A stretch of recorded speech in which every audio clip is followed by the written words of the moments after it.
and welcome to 21st Century Vitalism. I'm your host, Brett Kane, and you are tuning in to probably one of my favorite episodes yet. I know I say it often, but today we have the venerable Mark Handler coming on to talk to us about sound bowls. Actually, what you're hearing right now for the intro track, it is called Ajna, and it's off of one of his releases that you can get on his website, which the link will be down below.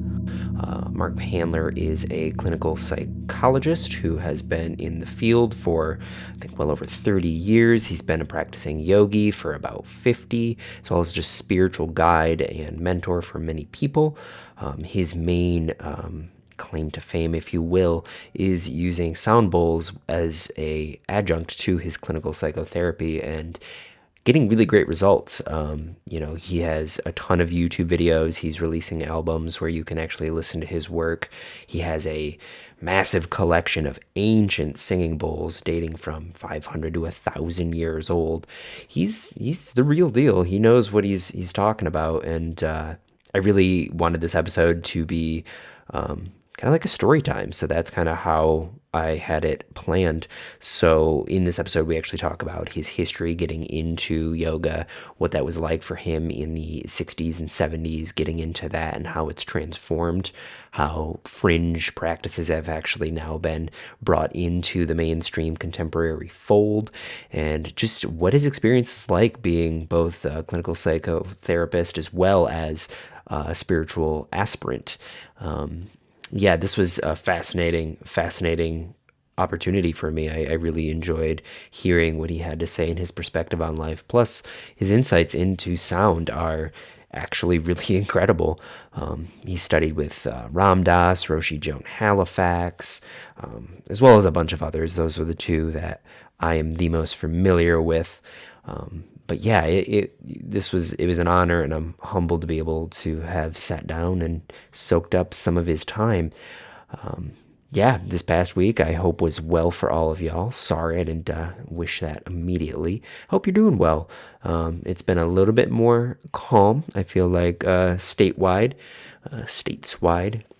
And, we're moving through things, We've got the inauguration, which is actually today, the day that this releases. And if you don't like hearing about the politics thing, that's fine. I bring it up because, I really think that the collective subconscious really does have a place in our conscious, like we intimately feel the community in which that we live in. So for me, I bring it up and I touch on and just want to integrate that into the practice of like a self-actualization and embodiment. We have to be able to hold the energies of the world while also holding our energies, and if we do one without the other, then oftentimes we have just not as complete of a view of ourselves and what we're responsible and capable of. So that is kind of an aspect of this show and what I think it means to have vitality in the 21st century. I think it really kind of comes down to how well we can be present with the happenings while being present with ourselves, and the practices that connect these two seemingly polar opposite worlds. And I really think that the work that Mark has done in his life and what he's a proponent of is a really beautiful way to explore just the different layers of yourself. I mean, we talk about very subtle energies in this episode, and those are things, and we even kind of bring up the kind of battle between empiricism and experiential understanding and wisdom. And sometimes the empiricism hasn't caught up yet, but that doesn't really negate the experiential wisdom that you can have from pursuing different avenues of unfolding. And, with sound, with the overtone singing, I mean, this is ancient technology that has been developed over thousands of years. So whether or not we have a scientific model to really represent the processes that are taking place, I mean, to really just trust that, humans have wisdom, and we've had the ability to discern what is good for us and what is beneficial, and the fact that this is honestly like always been with us. I mean, even in native cultures here in America, chanting, singing, humming, these things are we're moving energy with them and you can even feel it. I mean, even as I'm speaking right now, the act of, flexing my vocal cords and expelling air and meaning, it moves things around inside. So, for anybody out there who thinks that like this isn't for them, explore it, find ways to move the energy within yourself, find ways to incorporate sound into your practices. Even if it's literally just take 10 minutes to listen to one of Mark's wonderful tracks, which you've heard me open with, and at the end of the episode, I'll probably play in full. Yeah, just explore what this has to offer. And when things open up post COVID, unless you're listening in the future, then now seek this out. I mean, he's not the only one practicing it. There's a lot of wonderful people. My second episode was with a woman named Samantha Mee out of Detroit, who's actually kind of a gong therapist as well. So, there's a lot of different ways to plug in, and I definitely encourage you to explore it. And even if it seems a little weird or a little out there, just give it some space. Really, really give it some space. If the language doesn't click with you right away, go through the experience and work with it. And, the language that crops up around a lot of these things, as esoteric as it may seem, is actually carefully and meticulously created, because it's very specific, subtle things that people have charted out. So unless you've experienced those subtle things, the language, it won't really latch on to anything. But the more you practice, the more the language actually starts to apply to what you're doing. I notice that, I mean, with meditation, I'm doing my teacher training and practicing every day. And whenever I listen to a Dharma talk, it is deeper. It's different because I have a practice that it attaches to. So in the same way, I think when we're talking about sound or some of the more esoteric aspects of life, I think the understanding comes from the experience. And then we use linguistic means to convey that experience. And sometimes empiricism it's just not caught up yet. But that doesn't mean that it won't be. I think we're getting there.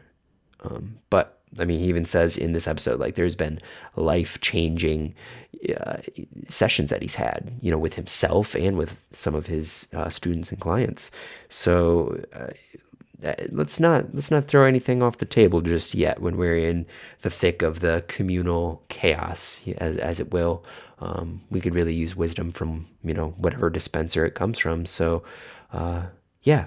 Without further ado, before we get started, I just want to give a heads up. If you do want to support this show, if you're liking what I'm doing, if you're feeling the momentum that I'm feeling, and want to help me see this come to full fruition, give us a like on Apple Podcasts. It's the most simple thing you could do.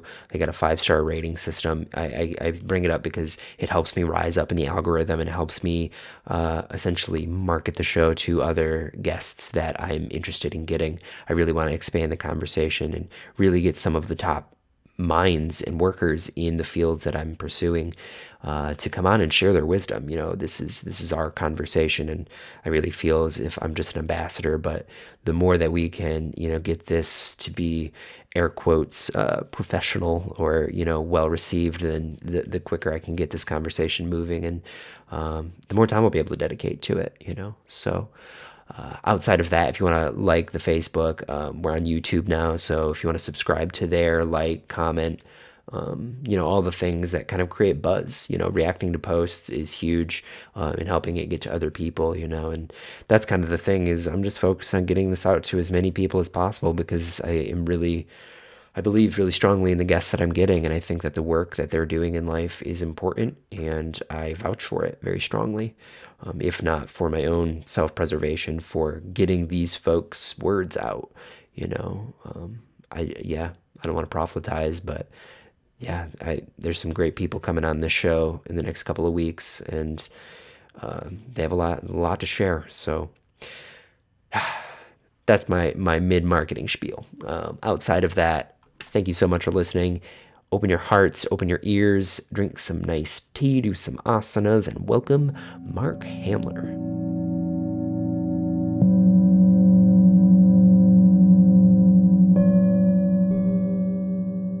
Mark Handler, hello, and welcome to 21st Century Vitalism. Thank you so much for joining me. Well, thank you. It's a pleasure to be here. Yeah. So, our mutual friend, Nikki Turek, was actually the one who suggested you. She showed me one of your YouTube videos. You were giving a presentation with the singing bowls, and you had probably like 30 or 40 of them around you. And I was immediately like, yeah, I definitely want to have a conversation with you. It's something I've been fascinated in for a while as a massage therapist. I really want to incorporate that into my practice. And I guess to start us off, I'm just curious, how did you find the world of singing bowls? I saw on your website that you've been teaching yoga since I think like 69. What was this journey like, and how did you find your relationship with it? Well, there's the long form and the short form. What about medium? Medium, I don't know. we'll try.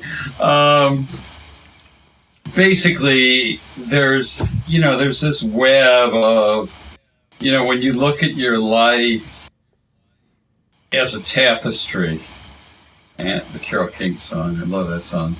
But when you look at your life as a tapestry and you look back and you see all this synchronicity, that it's like it was all just meant to be, and you're just doing exactly what you're doing without ever really consciously having made a choice.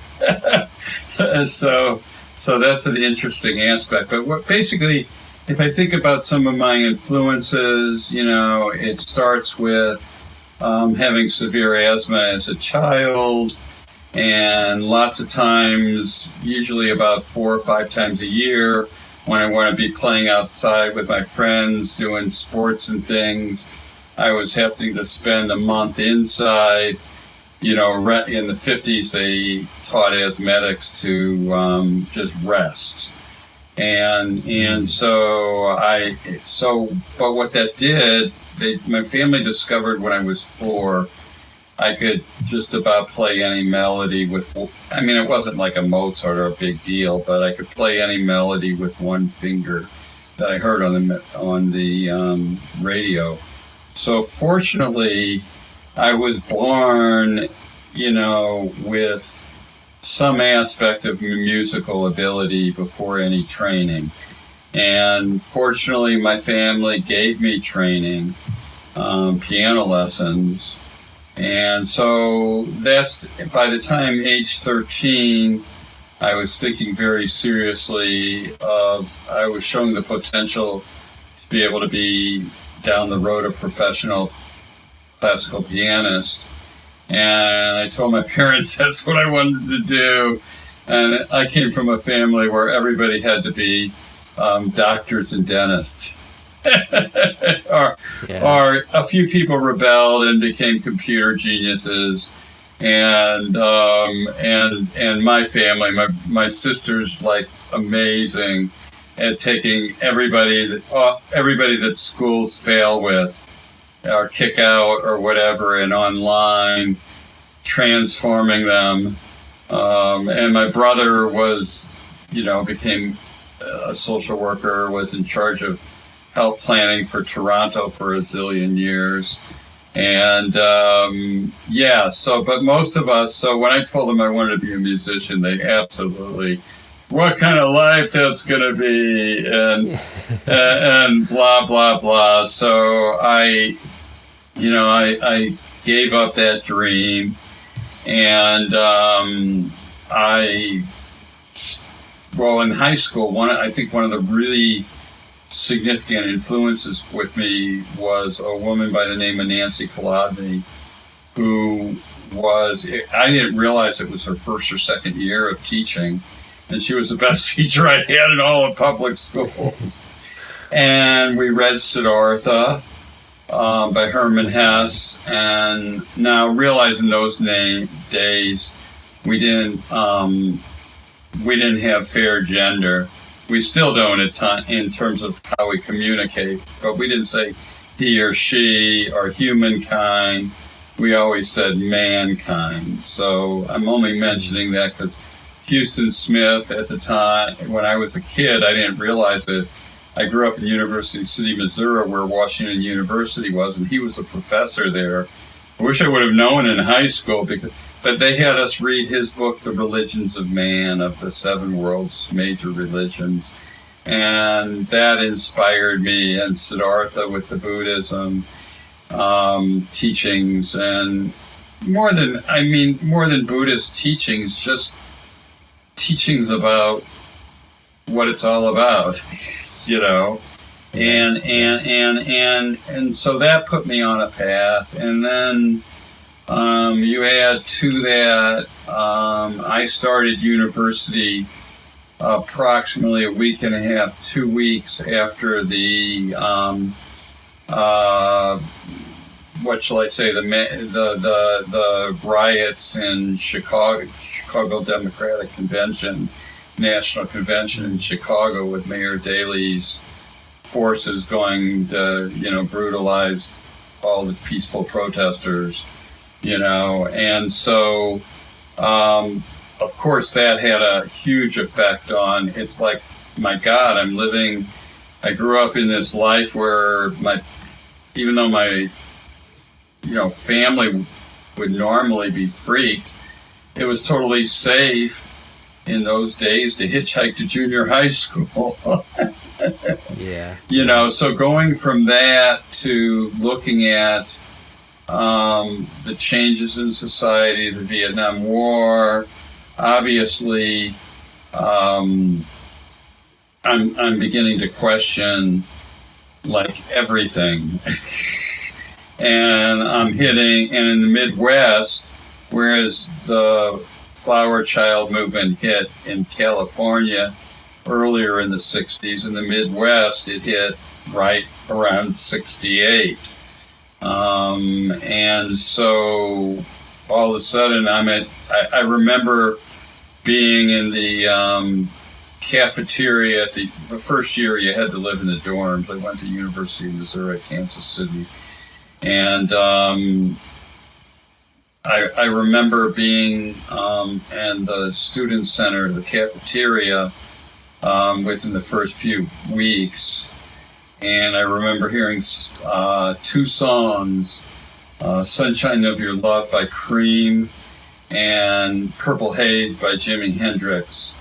And I heard those songs, and it felt to me like, when I heard those songs, it felt like everything, the whole world was about to change. Unfortunately, I learned now that there were a certain part of my generation that the values that we developed and believed in are who we are and who we still are. But that was a minority. For most of my generation, it was a fad. And so but yet the seeds we planted, despite the chaos in our society, there's a solid environmental movement. There's a solid yoga meditation movement. There's movements toward equality for people. I mean, it's a struggle.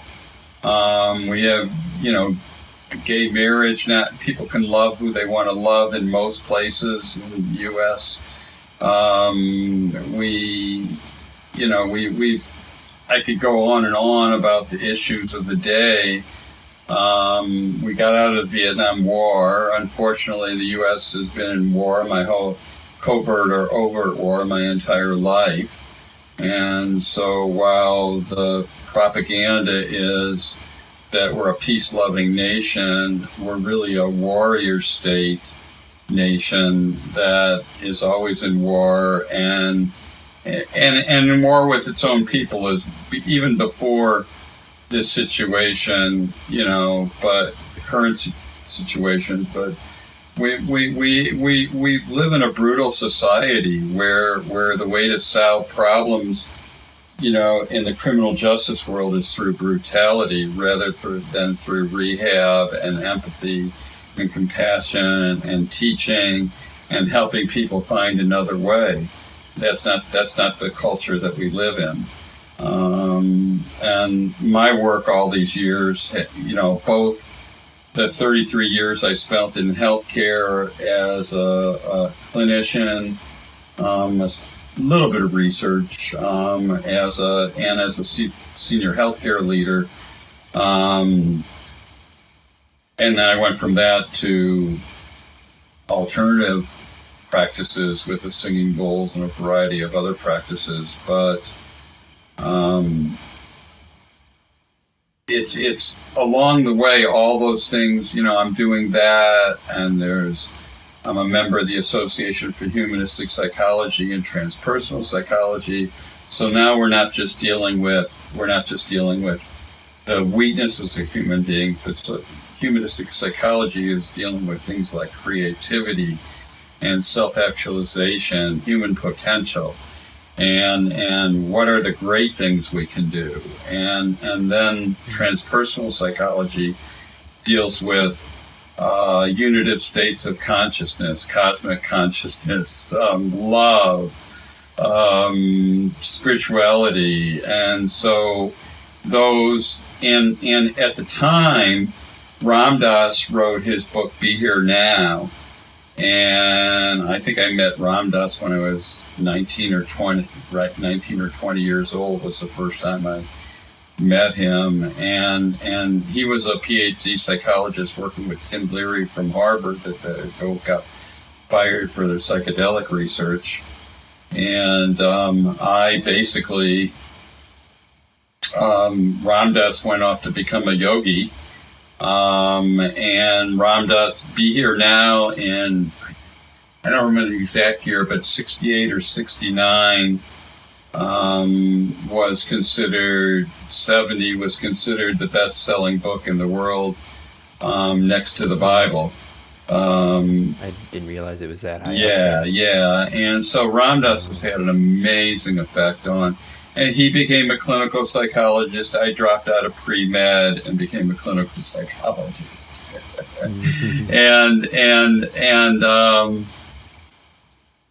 and so, these patterns, and that opened up me to the world of yoga. And, I don't know, I was already kind of opened up to it. But what happened is Yogananda came here in the early 20s. And he was the first yogi here, and that had a big impact on a lot of people. But then U.S. immigration policies blocked off immigration, and you didn't see people coming here, yogis coming here from India for decades. And then finally in the mid-'60s, all these yogis started coming from India. And I was fortunate enough to be able to be trained by first-generation yogis from, in the States from India. And so that shaped my world, whether it was, Swami Raman's outfit, I'm forgetting the name of what that was, or it was Yogi Bhajan with Kundalini Yoga, or, my own path is Amrit Yoga, or my lineage, my official lineage. That's where my yogic name, Ajay, comes from. And so all these yoga influences, and then and when I was 15 and 16, that was the other thing. I was always fascinated by everything in India, Indian food, Indian dance, Indian arts, Indian philosophy. I don't know why. I have no idea why, but I was just fascinated. And then along the lines, there wasn't much information yet on Tibet, but I found myself fascinated by all things about Tibet. And so in the 80s, the Mystical Arts of Tibet tour started touring the United States and demonstrating not so much the singing bowls, but the Tibetan polyphonic, overtoning art, a way to put it simply for someone who's not a musician. In the U.S., singers sing one note at a time, whereas in certain two different monastic styles in Tibet, or the Old Tibet and Tibet in exile, you're basically, and you're not using chanting for fun, you're using it for meditation, for healing, for shifting consciousness. And basically what you're doing is you're making chords with your voice.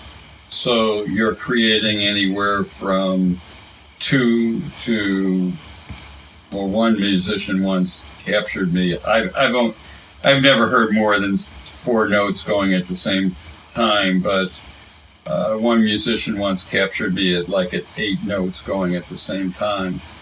I couldn't hear it, but they could. But the idea isn't about singing well, but the idea is to use the Tibetan mantras and overtone style of singing or chanting to basically transmit energy, and subtle energy.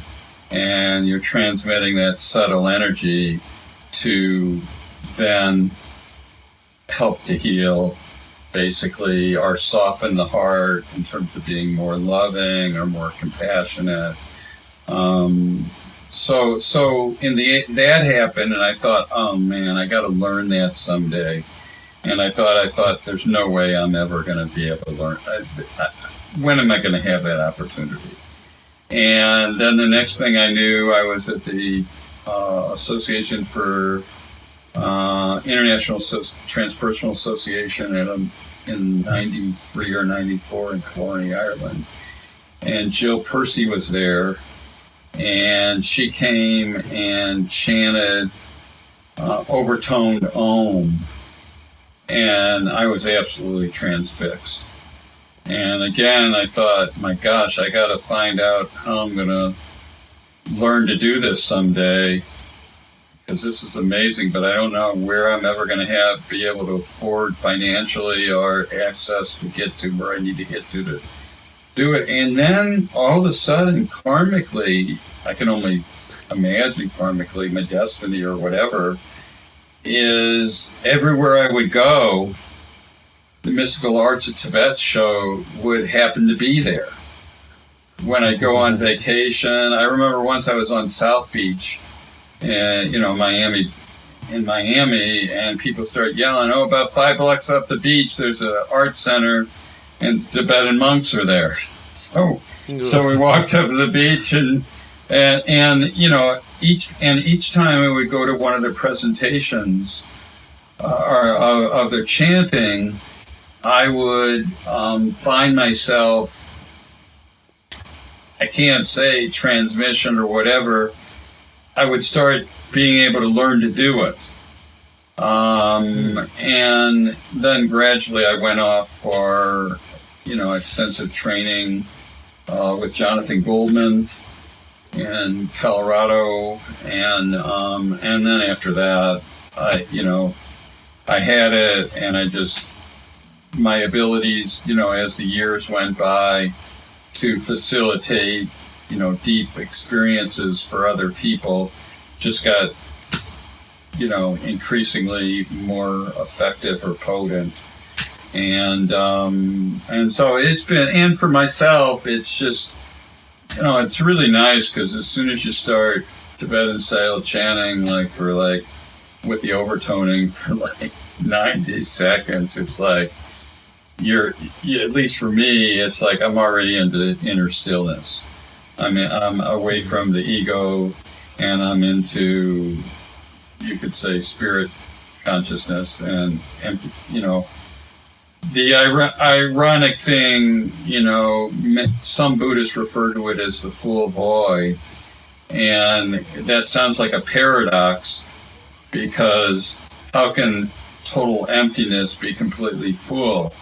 But when you go into complete stillness, and you're in there for an extended period of time, and you come out of that space, whenever I bring people out of that state of consciousness, it's like I feel like I'm an annoying alarm clock, because a lot of times they're feeling the best they've ever felt in their life, and they're having a level of profound relaxation or extraordinary experiences.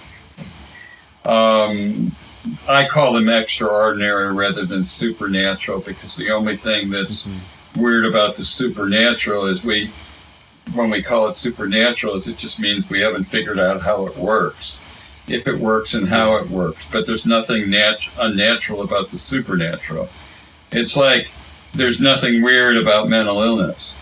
Mental illness is just like diabetes or asthma or cancer or any other disease, Parkinson's. It's just another normal aspect of the human condition that we have a lot of good techniques for helping people to live a successful life if they have access to that care.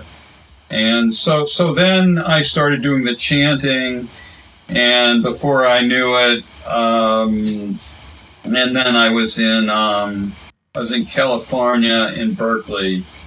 This is a long, long time ago. This is when bowls were affordable, antique singing bowls, and there were lots of them available. And I was at a Himalayan fair in a neighborhood park, and there was a singing bowl. And to the linear ego mind, what I'm about to say sounds insane. But basically, there was a singing bowl there, and basically its energy picked me out. There were lots of singing bowls there, but there was one that picked me out, and I remember saying to my son, I go, I think I'm supposed to have this, but I have absolutely no need for it. And my son turned around to me and said, I think you ought to get it, Dad. And I said, well, it'd be a pain to fly with. And he goes, I think you ought to get it, Dad. So I bought it, and then the next day we went back to Carlsbad. We flew down to, which was where the spa that he ran was, and he didn't know this, but people he supervised were having a vendor presentation of a gong bath and a singing bowl concert. So my son was funny because they said, can I go? And he goes, well, you'll have to get the permission of the staff. He was the boss of it all. So I got permission and I went, and I felt like the singing bowls brought me to among the deepest, spiritual experiences of my life. I felt like they brought me to this inner space of home that was just wonderful. And so the next day, oh my God, and in California, you pay like triple the price for a treatment, But I said, I'm going to get a treatment, and the treatment, and then I went into a couple of years of specific training, and then I found that I didn't need additional training because the additional training I was getting was from the bowls themselves. And I even learned a technique that I've never seen anybody work with singing bowls work with. I call it the sound of silence, and where you're just working with the energy of the bowl, the energy field, rather than the sound of the bowl, the vibrations. Because you see, all that happens when you strike that singing bowl is you're just manifesting so humans can hear the vibrations. But the fact is, those vibrations are already embedded, for hundreds of years in those singing bowls. So that they have an energy imprint in and of themselves. And so, again, what I'm describing from the part of me that was trained as a scientist, sounds crazy on a certain level. Then again, if you start looking at astrophysics, quantum physics, what I'm saying is absolutely logical. Makes absolute sense. But in the old reductionist philosophy, that we break where we break things into parts, and we don't recognize the German term Gestalt, which the best definition I can give of that is the sum is greater than the totality of its parts, and that's a human, And so that's why, and it's crazy because we've gotten stuck when we get into quantum mechanics, we might get beyond that. But right now, quantum computing. But right now, we're stuck in this ones and zeros world, and we think that we can, like say in the electronic health record, that we can do ones and that we can do all these questions, ones and zeros, and then have a good presentation of what's going on with that person's physiology.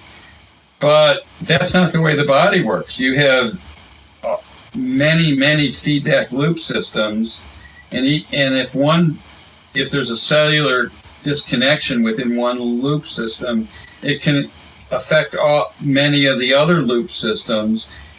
So you can't regularly figure out what's going on and then they develop these codes for billing that turn it into black and white. Either you have this or you don't have this. And the reductionist world, it's great for fixing fractures. It's great for a lot of things, but it misses out on much of what we are, what life is. I mean, the reductionist world of science a lot of times fails to look at trees as conscious entities. And yet, if you study the science of trees and you look what's going on with their root systems, and you look in a forest, how the root systems, how they coordinate and integrate with each other to find the right nutrients they need in the soil to feed, and then you realize, my gosh, this is a conscious living entity. Now, its consciousness may be different than how humans define consciousness. Is it better consciousness? Is it worse consciousness? Or more intelligence or less? I have no idea. Actually, if I look at all the harm humans have caused to the planet, I would say that that what we call the most intelligent might be the least intelligent species. So It kind of sounds like, as I'm sitting here listening to your story, it's almost like this world has kind of always been speaking to you and kind of pulling you towards it. You kind of said that, it's like not logical that the bull spoke to you, but as you said that, like, it makes total sense when in the context of your entire life story, all the way from when you had asthma, which kind of put you into the category of musician, to when, you heard the Jimi Hendrix song and like what that did to you. Do you think that it maybe was the influence of the bowl or the path throughout the entire thing, like that synchronistic momentum forward? Do you think it's all kind of leading towards the same thing? Yeah, I don't know if the bowl was the criteria or whatever, but it was like it's like the karma in my life was to be, a spiritual guide. And I spent 28 years, as a psychologist and social worker, clinical psychologist, clinical social worker. I spent 5 years, a little over 5 years, on the state board of chiropractic, regulating, being one of the people regulating that profession for patients and for chiropractors. So I spent a lot, but the other thing is,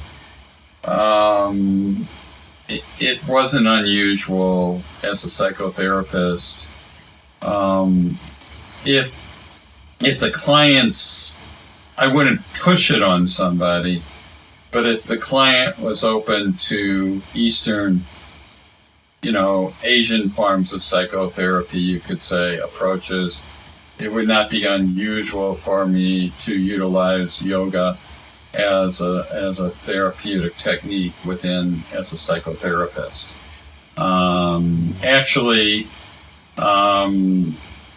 What psychologists call, they think it's their invention, progressive muscle relaxation. Actually, it was designed by the yogis thousands of years ago. Is that something that's currently in use, the progressive muscle Yeah, relaxation? a lot of people use it. Yeah, psychologists use it all the time. It's some, in yoga class. Have you been to any yoga classes? Yeah, So when yeah. you do shavasana at the end, some yoga teachers, not all, but they'll have, some will start at the top of the body, some will start at the bottom, but as you're breathing slower and deeper, they'll tell you to tighten your toes, contract them, loosen them, let them relax, tighten your feet, and they'll go up through the whole body or down through the whole body. Yeah. That's one of the ways that some people, and well, that's the exact technique psychologists are using in their offices, Yeah. Other than they haven't gone through the breath work, or even though, I advocated breath work. We had it in our programs for K through 7 where were consultants and came in and wrote a newsletter for the teachers. When some of our concepts got integrated when Reagan was president into a whole Michigan substance abuse prevention curriculum, there was a chapter on breath, and what they called in those days the moral majority viewed the breath work as the work of Satan. It's like it's like the work of life. Like breath is light. Like how are you? Yeah, and 2 weeks before the unemployment offices closed, I did a training for some people for Michigan Works, breath training for stress management. And I didn't know they were going to close. What I knew is because of my healthcare background, in late January, I knew that we were in trouble. We weren't in trouble yet, but we were in trouble. And my kids thought I was being an alarmist. And in April, they go, "How did you know, Dad?" and so it's not that. It's just that I have the background to, the mainstream media, when they report healthcare stuff, it's relatively lame. But when you have the ability to access the scientists and go into the journals and understand how research is done and evaluate your conclusions of the results and how the study was designed for yourself, that gives you a whole different way of looking at it. And so that's all been a useful skill. But going back to the bowls and the meditatives type, so it might not be unusual for me to sit, I remember there'd be sometimes you'd have clients, they'd achieve all their goals, but there'd be something missing. And so sometimes what you might do is you might sit down and chant with them for an hour, and they might have an experience, and all of a sudden that was whatever was missing is there now, and you conclude therapy. So what do you think is missing in that kind of situation? A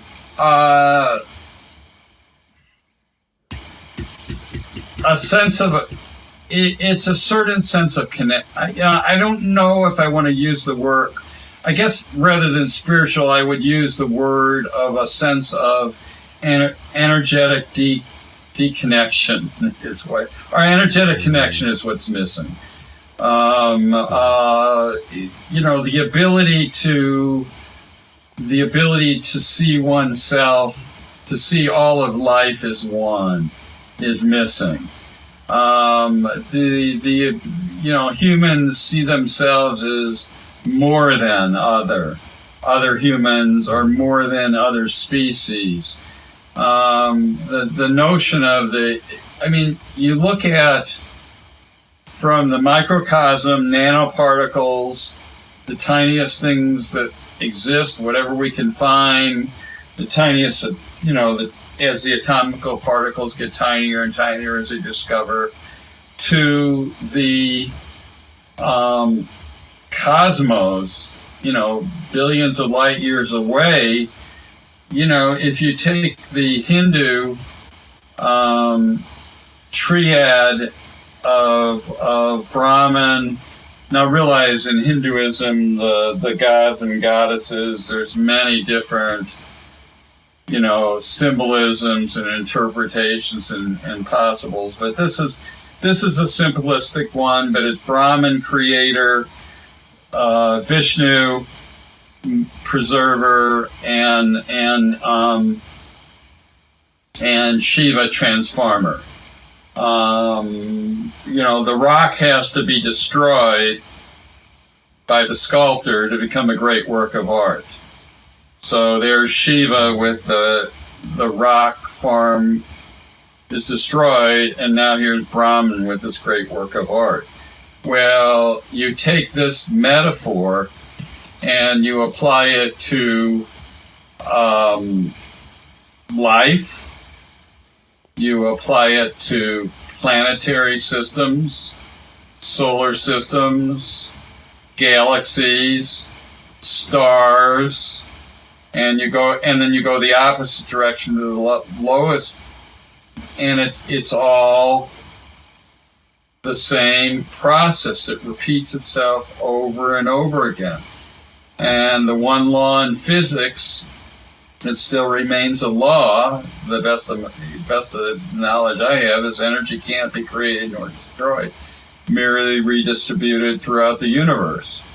So whatever we think of ourselves, irregardless, whatever it is, whatever compounds we're made up of, whatever energy we're made up of, probably, as long as there's been a cosmos, has always been and always will be as long as there's a cosmos. Now, has there always been a cosmos? I don't know. I mean, that's a great question for astrophysicists. They struggle with that one. It's pretty cool though, because we've been able to see 2 billion years out, and right now we have the technology, but not the money for scientists and engineers to use laser beams to transmit tiny, super tiny objects, but to transmit tiny objects at 20 times the speed of light, which means we could go way further and get information. If we have, but are we going to have the money to do that? And should we do that? That second one's the important one. Should we do that? Yeah. So So I don't know, but it is a fascinating question. I mean, people are still exploring the big boom or whatever, but the interesting thing is, no matter how call it increasing stages of higher states of consciousness, call it enlightenment, whatever you want to call it, or call various levels of it, it's like the yogis used to say, you don't need faith, just practice and you'll know.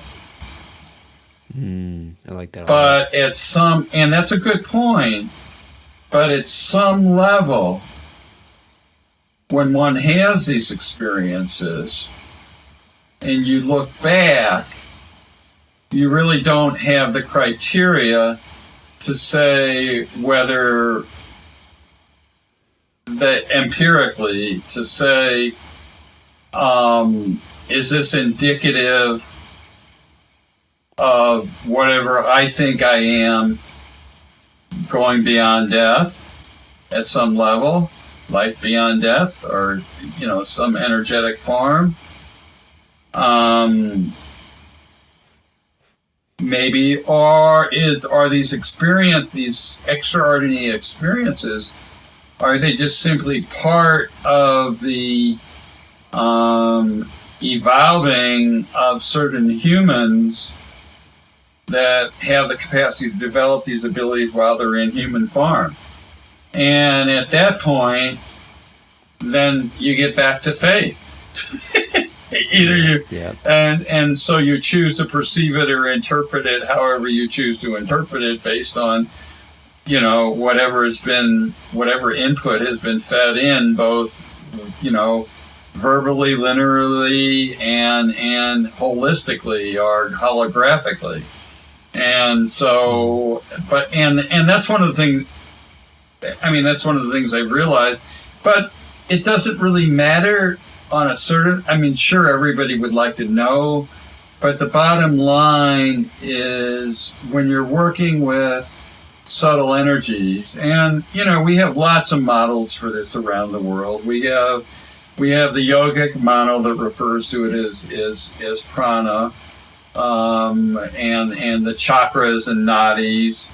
We have the Chinese medicine model that refers to it as qi and meridians. We have the chiropractic model that refers to it as innate intelligence. I could probably go on, and I think Japan. I think the word is hari, I believe, but I'm not sure if that's correct or not. But we have all these, and we have all these aspects of these possibilities. So and they enhance one's life. When I've seen people that have come back to me from one singing bowl conscious or concert or experience, and them telling me 6 months or a year later that they developed their whole life changed for the positive. They started viewing things entirely differently that was helpful, that made a difference. And I see it happen over and over. And I've seen healings happen. People have told me of healings happen. People have told me of pain relief. And I don't have the equipment to measure any of that I might be able to measure, but when you see it happen enough times, and you see enough there's some things I could say in ways that would be okay with the FDA, but they might view it as misleading, even though it's not misleading. But the bottom line is the bulls. Well, let me put it another way. I was once doing a seminar on energy field assessment with the singing bulls, and one of my students was a osteopathic physician. So he basically was a regular doctor, that did. I think at the time he was doing, critical care. And I remember at one point he goes, during the seminar, he goes, when are we going to get to the diagnostic part? And I go, for you, it's diagnosis. For me and the rest of us, it's energy field assessment.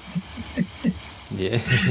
There's really not a big difference, but in terms of, because the bulls give you information you couldn't possibly know about what's physical. The bulls they're almost like ancient okay. Again, this is an opinion. I am not empirically stating the government's perspective, but the bulls, they're like ancient MRIs, Wow. and so sometimes you get information. It's hard though, because when you get a really distorted, there's mild, moderate energy patterns that are distorted that are just fine. You can balance them, you can work with them, but sometimes you get really, really bizarre energy patterns occasionally, and those and you realize with that person, you get different patterns between different peoples with the same bull, or different people with the same singing bull, but you realize that you've just picked up on something, and it might be something serious, and you don't want to scare them, but you realize they really need to go and get checked out by a physician to make sure it's not something serious. And the trouble is, when you get that pattern, more often than not, the trouble is knowing that more often than not, when you get these weird patterns, it is something more serious. But the other side is by finding stuff sometimes and then sending people to their doctors, they find stuff and they may have to go through awful treatment sometimes, but they end up living a whole lot more years sometimes. And so I'm not going to say it's because of the singing bowls, or because human beings have an infinite number of variables that affect them.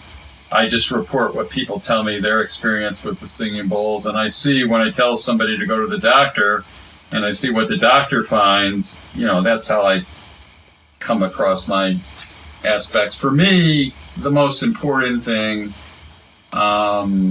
is whether someone needs to heal at some level, physically, mentally, emotionally, or spiritually. It seems like the more still, the more empty our ego is, the more relaxed we are, the better the immunity system works. And even to the point where with regular psychologist type relaxation techniques, they've measured and found that things improve when someone's more deeply relaxed with various elements of the immunity system. And so the bottom line is to help people, and I use the words a lot, release and let go, because we don't know all the trauma that we hold on to. A lot of that becomes unconscious, and a lot of stuff that we may not define, even if we knew is trauma, our emotions, our mental functioning, or our spiritual, our physical functioning, might perceive it as trauma, even though we would not, if you told us about it, we might not necessarily call that trauma. We might be reacting to it as if it's traumatic on a physiological, spiritual, or mental, emotional, mental level. So that's another aspect. So if you could bring people to places, the deepest peace they've ever experienced in their life, if you can facilitate that process, that gives them the possibilities to not be stuck in their worldview and to open up to other possibilities. One of the problems we have in the United States is, at least, I can't remember what the number is, but we have a massive number of people in this country, huge number of people that have never been out of the United States. And so they think we're it. We're the best, and we're all there is. They don't realize there's a lot of there's cultures that are way more together than us. There's cultures that are way more outrageous than us.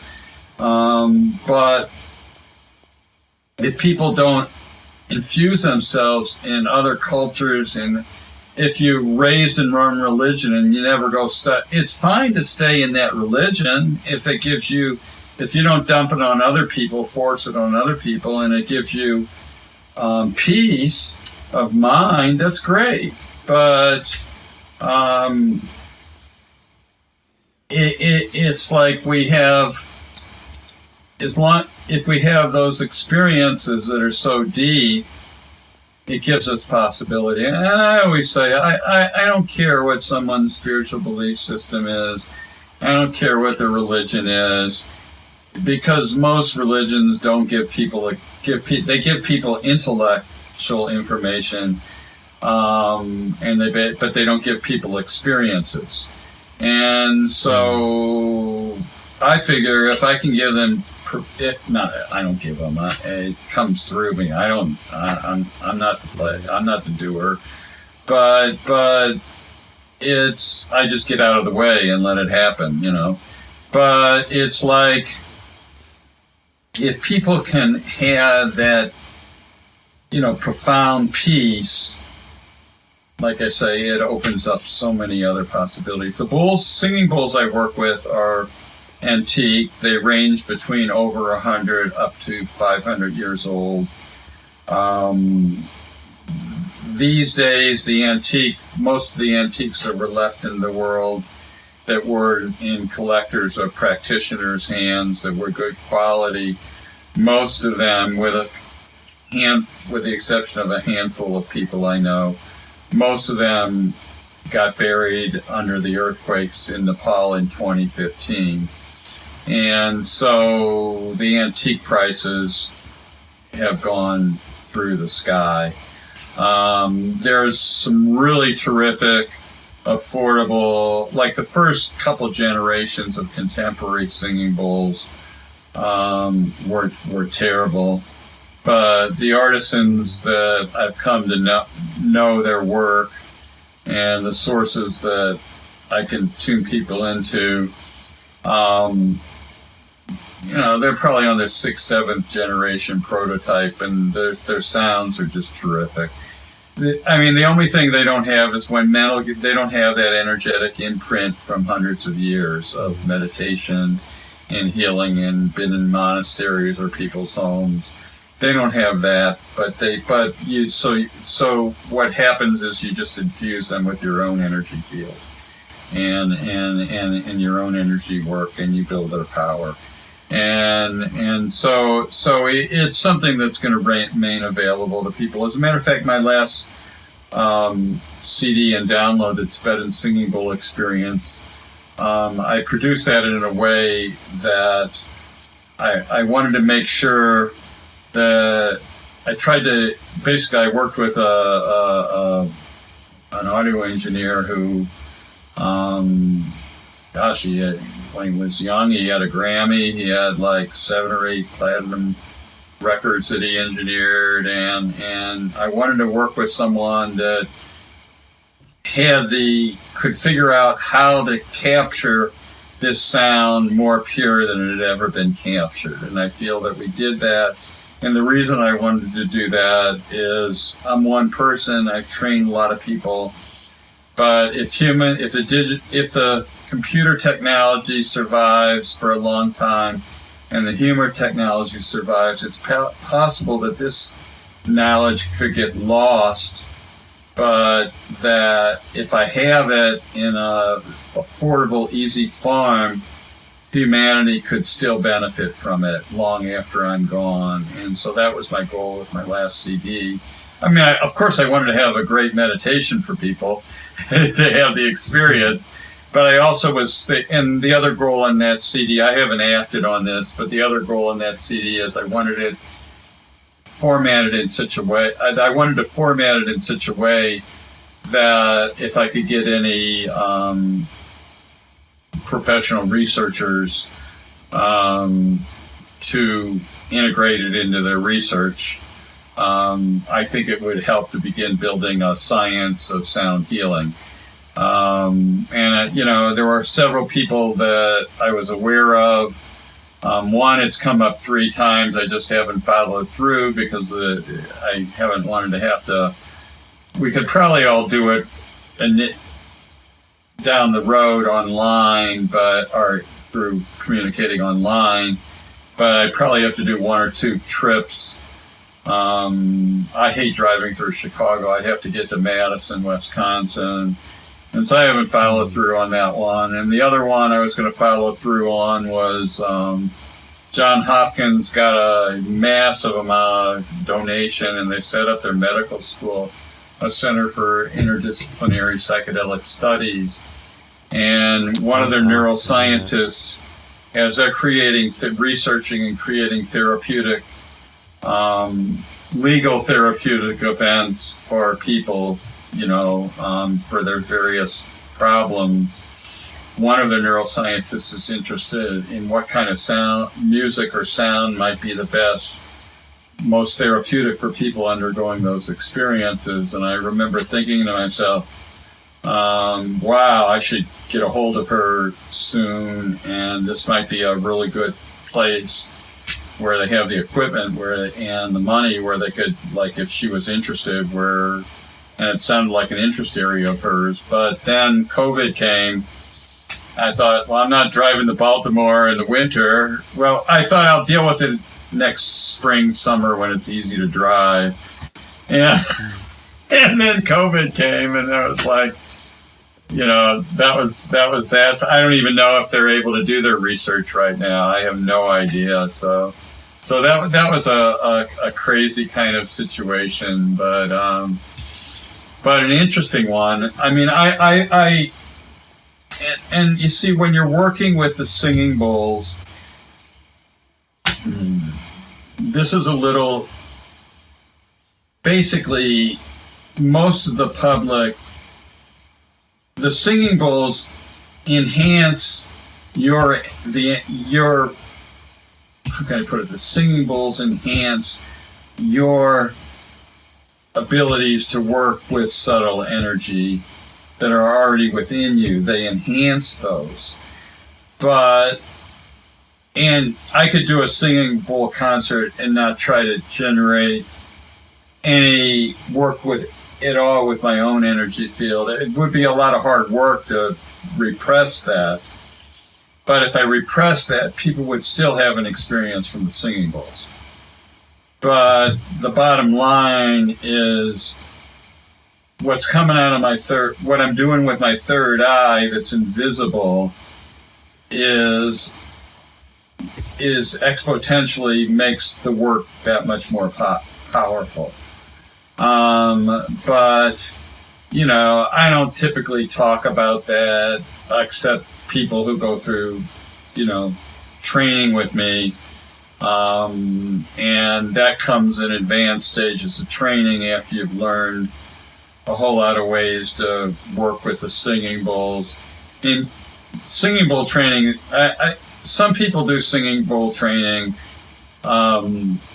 step 1, step 2, step 3, step 4. That's not my way. I've had people who've gone through those sorts of training and then trained with me and gone, oh my gosh, that's not how you do it. Because my notion is give people as many tools as possible, and then you have to really and then you need to build up their experiences working with subtle energy and working with, feeling energy and intuition, our clinical instincts. And then at that point, there's no step 1, step 2, step 3.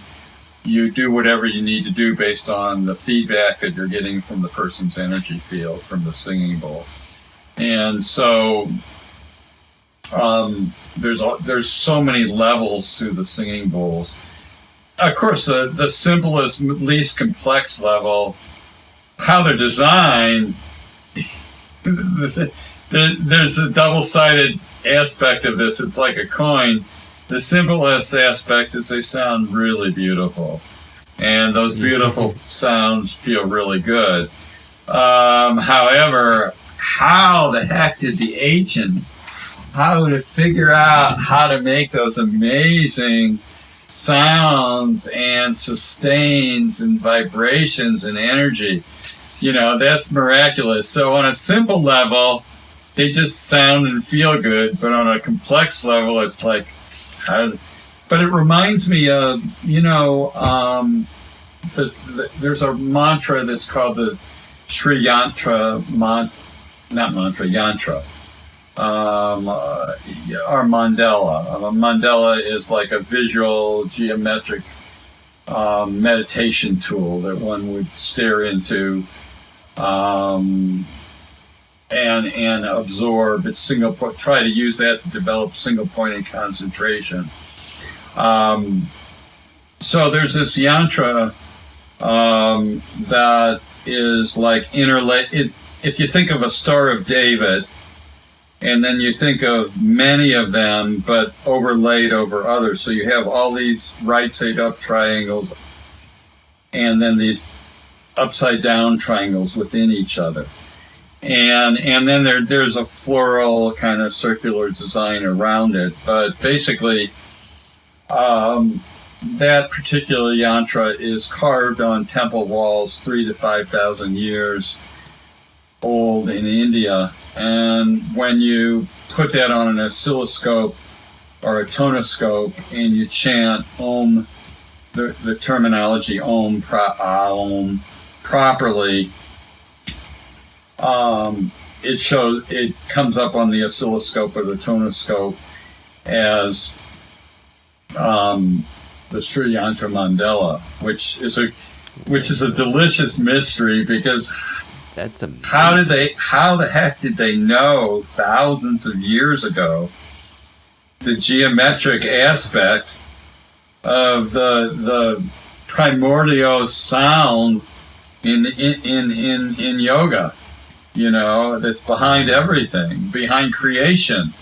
And so, yeah, that's fascinating. Well, I've been going on and on. What would you like to ask me? I think it's been an interesting phenomenon, because every time I have a question, you end up answering it. And, within a matter of 5 minutes, I'm just kind of absorbing what you're having to say. The one thing that comes up is, as you're giving these sessions and you're saying that you're receiving feedback from the people who are partaking, what does that feel like for you? How is that communicated to you, if that makes sense? Okay, so it depends on the singing bowl. On an introductory level, the way to explain that is, let's say that you have a singing bowl and its vibe is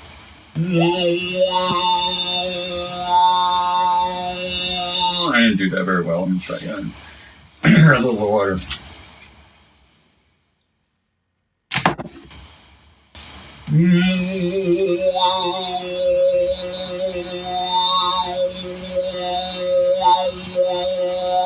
Or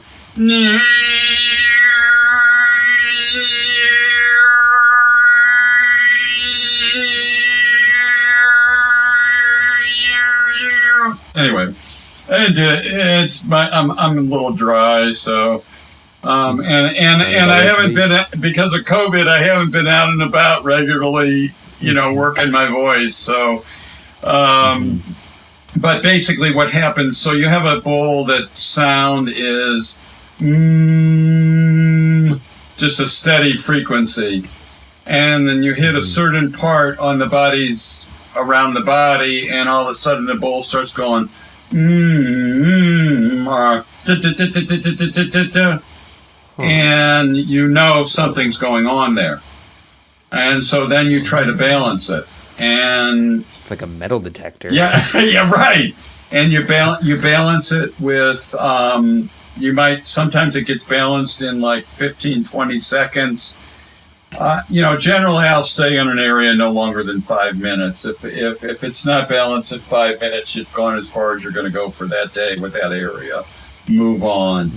But basically and you get to know if you're working regularly with one person, a particular person, you get to know their spots and their energy imprints and how things sound when they're not right, as you get to know them, and as meditation or healing or bliss, ecstasy, as those things start to evolve, you start hearing, you start seeing a change in the vibration. You hear a change in the vibration.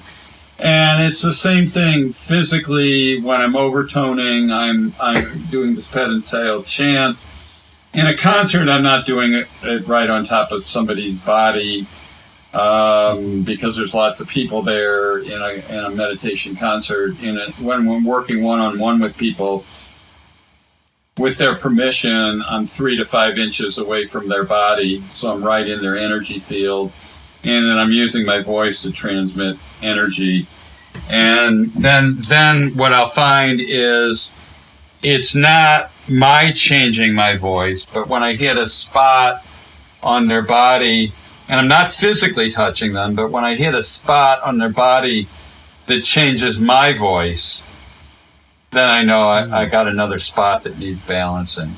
So those are a couple of different ways that you determine where things are going on.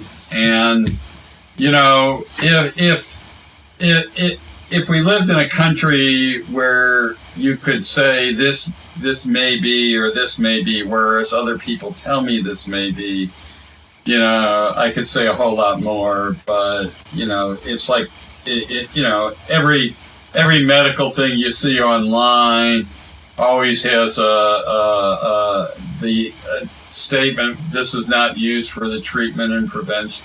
This is for education. It's not used for the prevention and treatment of disease. So that's the law. Those are the rules. So you respect them. But and I don't want to tell people that like this is the problem with the concept of cure is it implies that we're immortal. You just cure this. Whoa, yeah. You just fix this. That's crazy. And a lot of people just want to be cured so they can go on abusing their bodies and live the way they want to live. And when I think of healing as integration of mind, body, and spirit, or balance of mind, body, and spirit. And if someone's an atheist, that doesn't matter, because then we have the quantum field. And the quantum field has all the qualities. You can come up with all the qualities that people come up with, all their spiritual beliefs.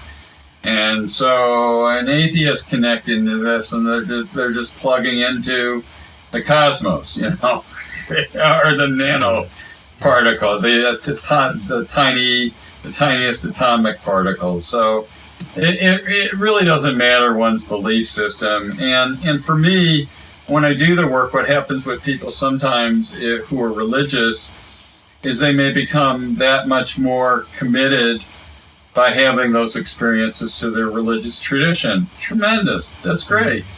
Or they may have an experience that causes them to question and want to explore other religious traditions. That's great. Fortunately, probably just their predisposition to maybe already having doubts about that religion, probably just brings it to the surface, I can imagine. Yeah, exactly.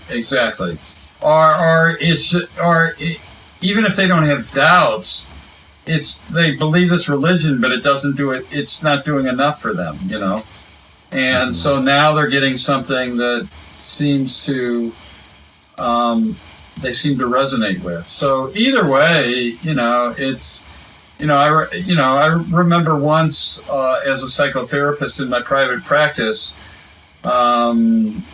this employee assistance program, wanted me to take a client who was calling them, many times per day in crisis. Please, Mark, please take him. And they said, I in my private practice, I had specialized in anxiety disorders, stress management, and phobias and panic attacks. And they said, please take, we know you can help her. You're really good at this stuff. And they told me she was one of these TV church evangelical Christians. And I said, well, they're really spooked out by, affirmation or visualization. And she goes, oh, you'll figure something out. Please take her. So what I did is I looked at, and this is what I've always did when I was a psychologist with clients, is I would always look at what's comfortable with their belief system. So with her belief system, I thought, well, what we'll do, one of the tools we'll do is we'll have her imagine herself being comforted in the arms of Jesus. Now it wasn't visualization. It is visualization, but from a Christian perspective, that's not visualization. Right. So to me, I find it's this will probably really get me some people up. Well, the ones listening to your podcast will probably be cool with it, but to me, I don't see any what we call prayer and we call spell casting, I don't see any difference. You know, right. In spell casting and Wiccan, people believe that that the divine is in everything. It's inside of us. It's all around us. That we're part of the divine. So all you're doing in spell casting is doing rituals that basically are prayers for good outcomes for people with their problems. And what do people do with prayer? The same thing. Right. So it just amazes. I find it. If people weren't so, if they weren't so, what shall I say, us versus them, so tribal, it would be funny, you know. Yeah. But they're so tribal, they decide this is the, you know, and that tribalism, 400 years of women and their family members being massacred as witches, you know, when it was simply, you know, a very similar belief system, just simply communicated with different language. You know? Right. Yep, different symbol sets. It's all about like respecting creation, you know, it's just like different ways to approach the different elements of it. Yeah. And so so that's how it. So going back to the bull work, it's, you know, when I've done bull concerts, you know, I hope that we'll get a handle on COVID and I'll be able to go back doing that. But I've done festivals, but it's really hard to control social distancing at a festival and close range.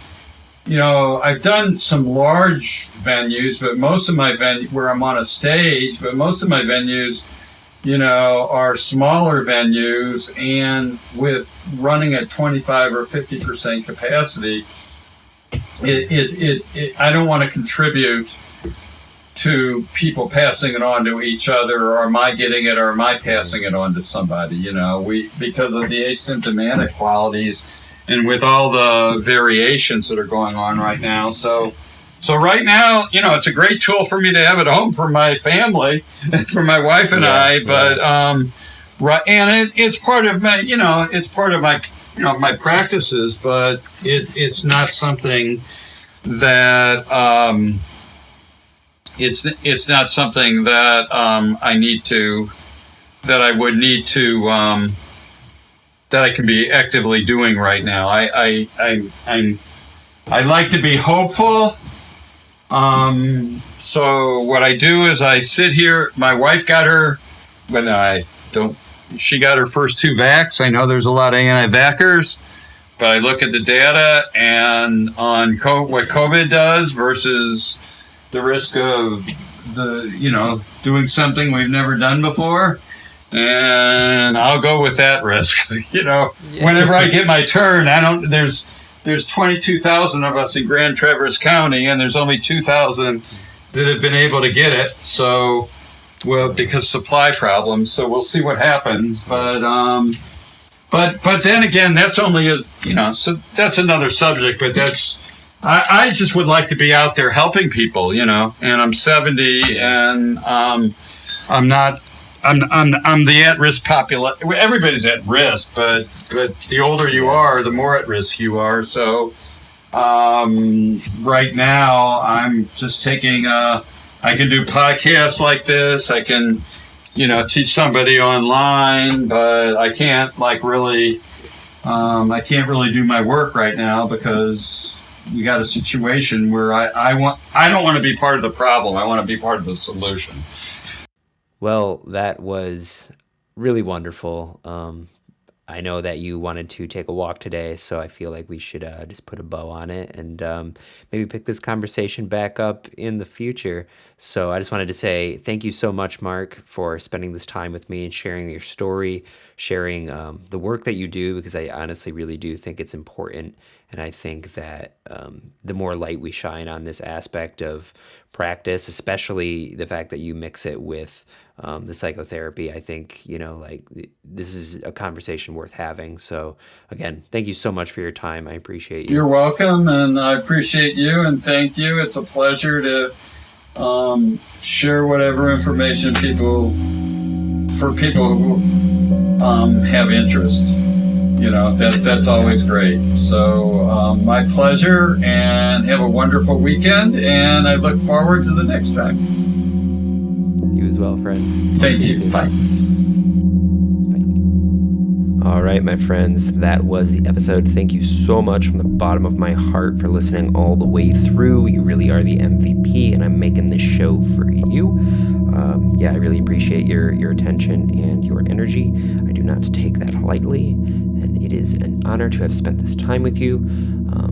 Like I said before, if you want to support the show, just head on over to Apple Podcasts, 5-star rating, do all the things I said at the beginning, blah, blah, blah, blah, blah. You get it. If you've already done it, then thank you so much. I will someday have a Patreon, and we'll be able to connect. We're going to be able to have conversations and do practices together, and maybe I'm spilling the beans, but you made it to the end of the episode, so, I'll share that with you. Yeah, I have a lot of plans for interactivity. It's a thing. If you want to get a hold of Mark, TibetanBowlMaster.com is his web handle. He's on all the social medias, YouTube, just type in Mark Handler, Singing Bowl, and like I said, his work is incredible. So until next week, Wednesday at 11 a.m. Eastern Standard Time, this is Brett. Have a good week. And once again, the track that you're hearing in the beginning and the end is Ajna from Mark himself. You can purchase this over at his website if you're interested in that, as well as many other sonic